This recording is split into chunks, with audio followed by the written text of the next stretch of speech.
Hello folks, I am the old sergeant. One of the worst things that happened in 2022 was the Russian invasion of Ukraine. This disaster is going to get worse and worse for the world as time goes on. I'm an old Cold War warrior. I started out as a child doing the duck and cover exercises that the Russians were going to fire nuclear weapons. So the teacher would be teaching along and all of a sudden would shout flash, and we'd all duck underneath our tables and desks as if that would actually do any good. The thought was that if it would do some good, it would just protect us from the building falling down around us, and that'd be about the best protection we can have, being underneath the desk like that. Of course, we all knew that the Russians could just vaporize us at any moment. I spent a big portion of my military career as a Cold War warrior. Everything was geared against the Russians. So naturally, I have a bit of animosity about the Russians. I had a great deal of hope when the Soviet Union fell. I was looking forward to a Jeffersonian democracy. I was hoping they'd form a republic similar to ours, maybe even use our Constitution as a baseline for theirs. I had great hopes in that, and the Russians, after a couple of years, proved they were just still Russians. So here we have 2022.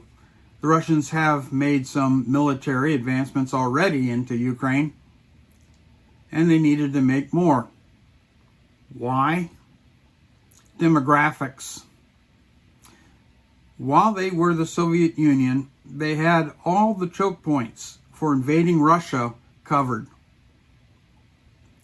When the Soviet Union fell apart and a lot of countries gained their independence, they lost control of those areas. Naturally, the Russians are rather paranoid about invasion because they've been invaded numerous times. And because of their demographics, where they have less and less and less children, they're running out of military-aged males.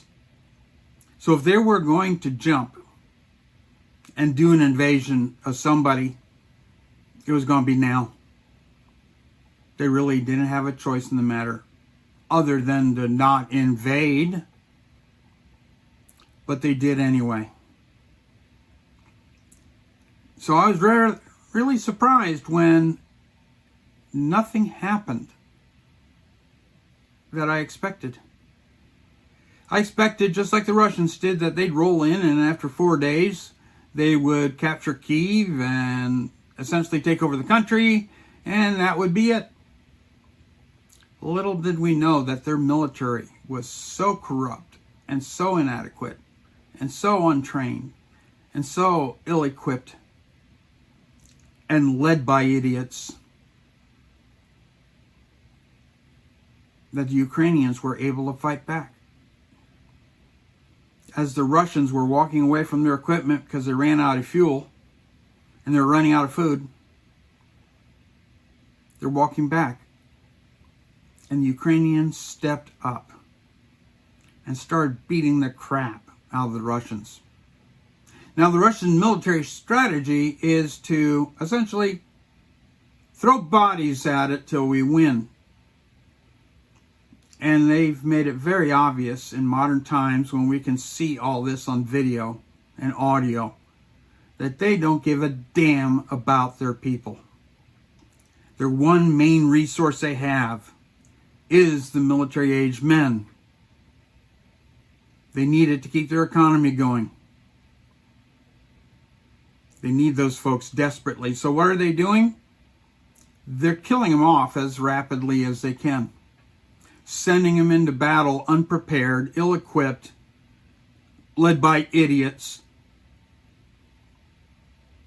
And a lot of them are dying. And the Russians' hope is that they'll kill enough Ukrainians that they'll eventually win anyway. Now, at first, I celebrated the mass casualties of the Russians, how our HIMARS were going in and taking out command and control facilities and ammo depots and just everything the Ukrainians could do to kick the tail of the Russians. Then the Russians decide to add war atrocities by bombing civilian infrastructure, knowing that you'll starve and freeze people to death. War crimes. Hire the Wagner Group, mercenaries that can do what you want them to do and still maintain deniability. No, lots of war crimes. And I got to listen to a lot of speeches by the talking heads, the Russian talking heads. Read what they're saying about as fast as I can read, because we're talking fast. But I also got to listen to the phone calls that were intercepted by Russian soldiers to wives and mothers, where most of their unit had already been killed, and they expected to die soon too. And they had nothing but animosity toward their government and their leadership. And they didn't want to shoot at the Ukrainians, their brothers and sisters. Then I heard about how they were not recovering the Russian dead, because apparently so long as they're missing in action, the Russian government doesn't have to pay any special benefits to the families. So they just let the corpses rot. What a way to treat your people.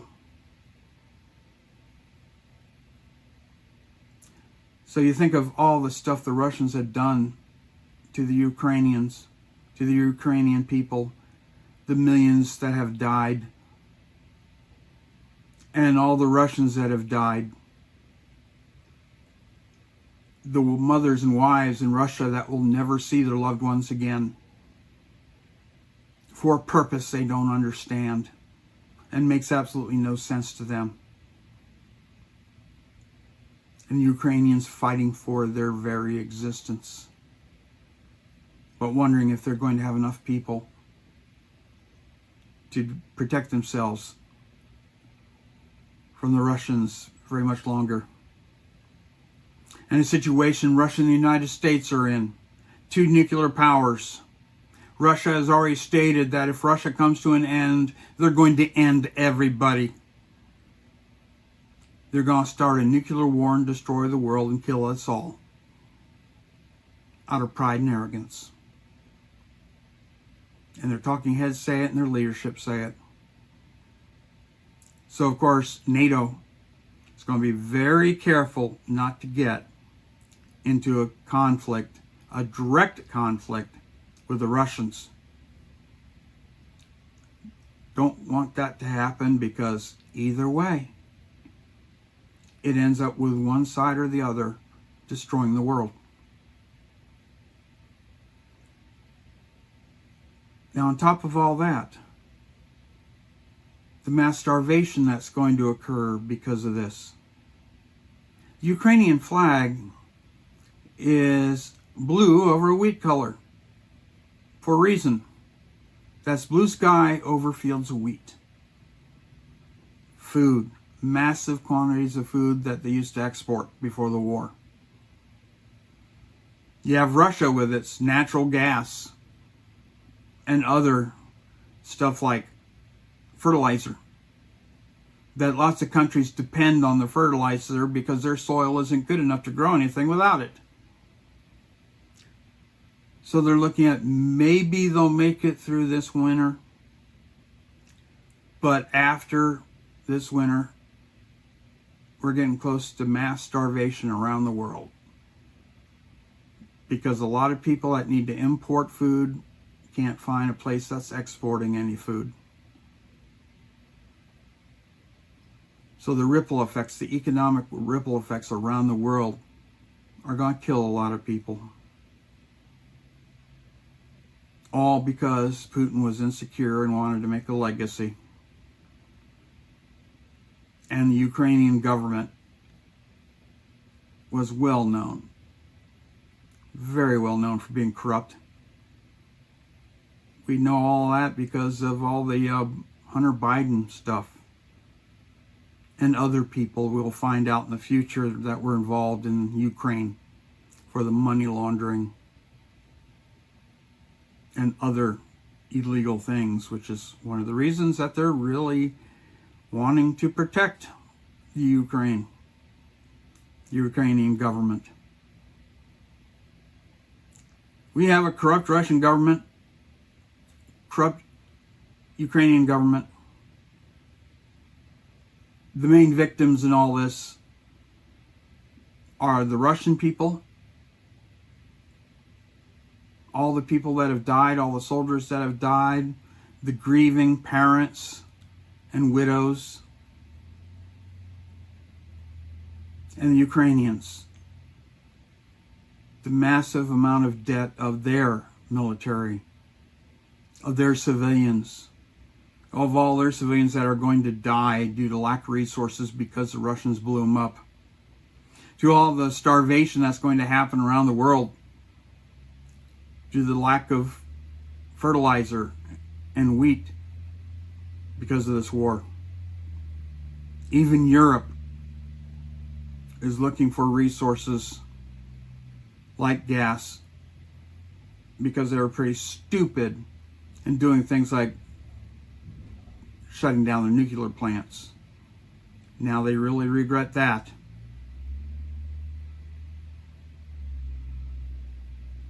So I've gone from, because of my historical background, completely despising the Russians,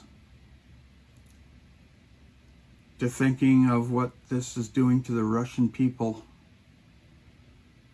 The Ukrainian people, it's disastrous, but it also the Russian people. Those Russian soldiers don't want to throw their lives away. A bunch of them are being executed because they come under heavy fire. They turn around to regroup and they say, "Oh, you're being a coward," and line them up and shoot them.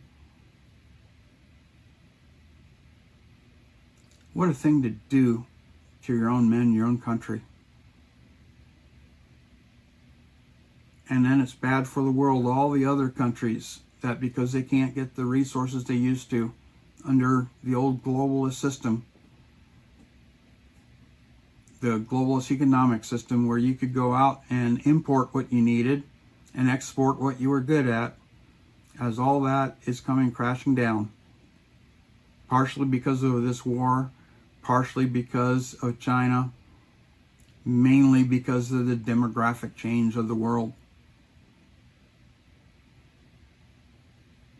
So I no longer feel complete animosity toward the Russian people, just their government. And as I said, I'm not too keen on the Ukrainian government either. But that is just some thoughts and feelings I've had, and how they've changed and developed over the past year of the war. I am the old sergeant. Stay informed, prepared, active, prayerful, especially now. And as always, stay vigilant.